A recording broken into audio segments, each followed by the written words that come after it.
Hello guys and welcome back to my channel. Today in this video I'm going to check the Hobbyporter WT8, a relatively cheap Frsky D8 compatible 6 channels radio controller. In this video I'm going to go over its features, show you how to configure it, and then head outdoors and test it out. The WT8 remote controller is available in a few color options, and inside its box along with the remote controller you can find the user manual and the WT8S radio receiver. As you can see, just like the Frsky X Lite, the WT8 is shaped like a game controller and is mainly meant for thumbers. In addition, you need 4 AAA batteries, which are of course not included, in order to operate it. On the center of the remote controller, you can find a phone or a screen holder, and currently the WT8 is available only in mode 2. On the front of the remote controller, you can find 2 buttons. Short pressing the left one is going to turn on the remote controller, and long pressing it for 3 seconds is going to turn it off. In case the throttle is not going to be at its lowest point, short pressing the button is going to turn on the remote controller, but you're going to hear a continuous beep until you're going to lower down the throttle. The right button is the bind button. In order to enter binding mode, you will need to long press it for 3 seconds, and shortly I'm going to show you how to bind this remote controller with an Frsky D8 compatible receiver and also with the included receiver. On the top side of the remote controller you can find channel 5 and channel 6 auxiliary buttons. Each of them feature 3 positions, and you can see their state using these LEDs which are located next to them. So you can see after pressing channel 6, this LED is going to be turned on. Now both of them are turned on, and short pressing this button again is going to turn them off. By default, the W9S receiver comes pre-bound to the remote controller, and you can see that this solid LED over here indicates that now the receiver is connected to the remote controller. So if I'm going to turn off the remote controller, you can see that it's going to be turned off. In order to enter binding mode, you will need to press the binding button, which is located over here, while powering on the receiver. And now you can see that this LED is flashing, which means that now the receiver is ready to be bound. Then after turning on the remote controller, we can enter binding mode by long pressing the bind button. And now as you can see, the LED on the receiver turns solid, which means that the binding procedure was successful. Then you can short press the blue bind button and operate the remote controller. Binding an Frsky D8 compatible receiver is done in a similar manner. So first let's enter binding mode using Betaflight's CLI. Now you can see that the receiver is ready to be bound since the LEDs on the bottom are solid, and after long pressing the bind button on the remote controller, you can see that now the LEDs are flashing, which means that the binding procedure was successful. Now we can head over to the receiver tab on Betaflight, and as you can see, all the sticks are working properly. The channel map for this remote controller, which as far as I know at the moment of shooting this video is not possible to change, is AETR1234, which is the same one which is used by Frsky remote controllers. So you can see this is the throttle, this is the yaw, this is the pitch, and this is the roll. Channel 5 is defined as auxiliary 1, and as you can see it has 3 positions, and same goes for channel 6. If you wish to reverse the channels, you need to enter setup mode by long pressing channel 5 and channel 6 together. You need to do it for 10 seconds. Now both LEDs are rapidly flashing, which means that now we are on setup mode. In order to reverse the channel, you need to move it. So now I'm going to reverse the throttle by moving it. And as you can see, now it has been reversed. If you wish to reverse it again, you need to move it until you hear the beep.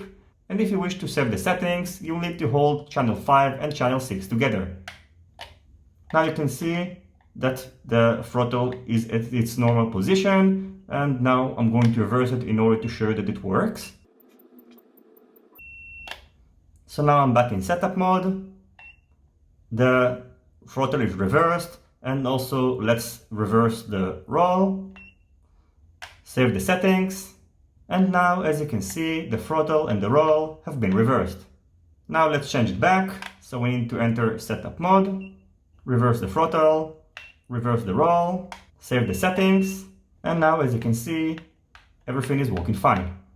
As I mentioned before, currently, as far as I know, it's not possible to change the order of the channels. However, on the back of the remote controller, you can find a micro USB port, so possibly on a later stage, you'll be able to configure this remote controller using a dedicated app and also possibly flash a new firmware. The next thing that I've done is to head outdoors and test the WT8 remote controller along with the WT8S receiver. So I connected the receiver to my Wind 5 quadcopter, and by the way, just like any 2.4 GHz receiver which has two antennas, it's recommended to mount the antennas at 90 degrees. The range that I got was close to 1 kilometer, which is pretty impressive in my opinion, and overall I can tell you that the general feel of the remote controller is pretty good. Just the gimbals are of course not as precise as the gimbals of the Frsky X-Lite, and I really wish that they are going to release a pro version, maybe with better gimbals, and I also think that it could be nice to add another channel, maybe on a switch, instead of using these buttons, which are not very convenient in my opinion. Of course, there is also a big price difference between these two remote controllers, as the WT8 remote controller costs around $30 including a receiver, which is a pretty good price. And for a beginner that doesn't want to spend too much, it can be a good option, and soon Ishin are going to release the Ishin Novice, which is going to include this remote controller in the ready-to-fly version. I'm going to leave you with the flight footage with some stick movements of this remote controller, and as always, if you have any questions about this remote controller, feel free to ask them in the comments section down below. Don't forget to leave a thumbs up if you like this video, and consider subscribing to my channel and hitting the notifications bell if you're not already subscribed. See you on my next videos, and goodbye.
Thank you.